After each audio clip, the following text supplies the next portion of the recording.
Recently, I was channeling with a friend of mine, and she asked my 10th dimensional Palladian self, Mariana, who is truly a collective consciousness. And the reason why they came through in a name called Mariana is because they really enjoy the name similar to Mary Magdalene and Mother Mary. Since we preferred to call them something, they chose Mariana.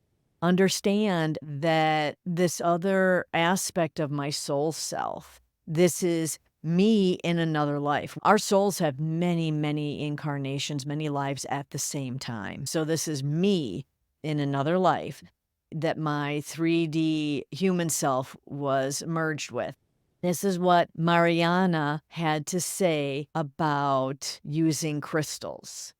The best that you can use on your planet in your current existence is the quartz crystal, for it can be all, do all.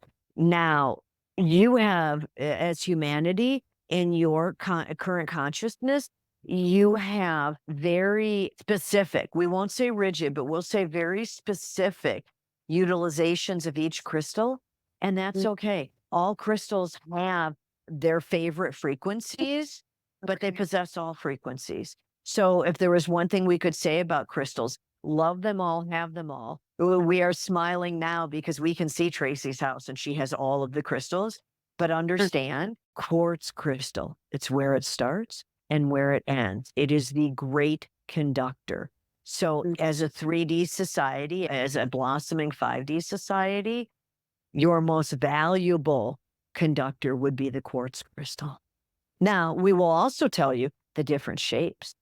You've okay. got a tower, a point, a double terminated point, putting them in sacred geometry shapes, the Merkaba.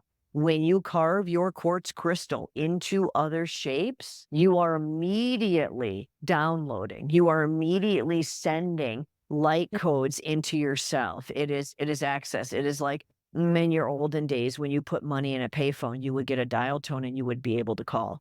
When you carve mm, quartz crystal into sacred geometry shapes, you are activating the light codes within and you are downloading into yourself. It's a very powerful experience for human. Raw is always the most potent, the most mm, beautiful, the most conductive. When they are tumbled to make them softer, the energy is softer. And that is completely fine for those that are learning. But we mhm. would say, if you want the power of the experience, keep it raw or carved into your sacred geometry. But as you're starting out, keep it raw.